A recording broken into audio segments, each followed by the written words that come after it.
on YouTube? I'm Speedy Gonzalez and we're back with another player breakdown here. Today we're going to be covering the 2x1 strategy. First, I want to talk about what problem we're trying to address, and the problem that we're trying to address is and I'm going to use scoped here as an example, right? So whenever you're in a defensive position, right, there's an opponent above you, he got height somehow, so that guy just took height on scoped. You tend to box up, right? And this is a super cramped position that scoped is currently in. This is an extreme example because you're not even in a 1x1, you're in half of a 1x1 because you're sitting on a ramp. But this just leads to taking these trades that are not ideal. You don't have as much flexibility, you don't have the angles that are ideal.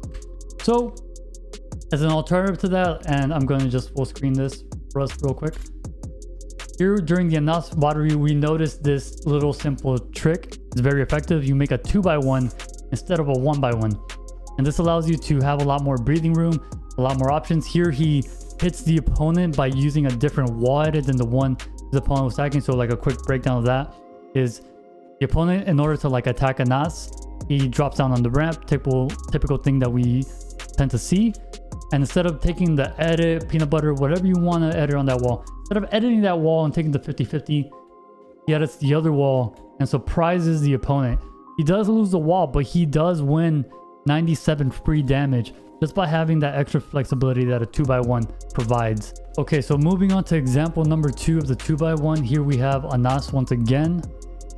Here he makes a metal 2x1 this time. He is weak without shield inventory. He lets the metal build before actually popping his heals, which is kind of important because you don't want your opponent to know that you're weak, right? Those audio cues do give information to enemies, and now that metal is fully built, right, it takes a lot more to actually break through, giving you more time.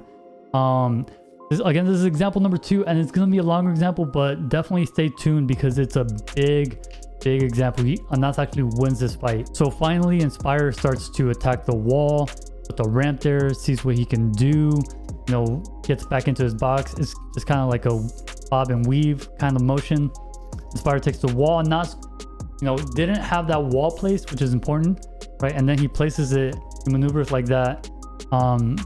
Definitely important for you to recognize that that is what you need to do, leave that wall open.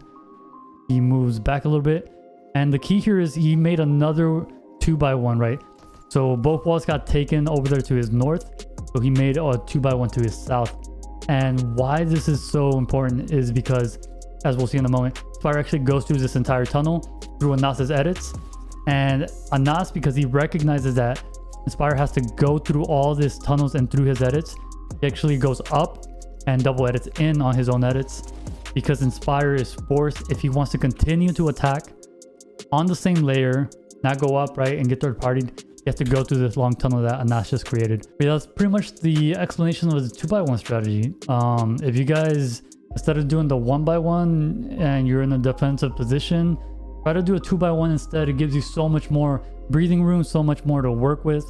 And if one wall gets taken, just make another 2x1 in the opposite direction of your opponent. But yeah, that's gonna be the end of the video, guys. Hope you enjoyed, and I'll catch you guys on the next one. Peace.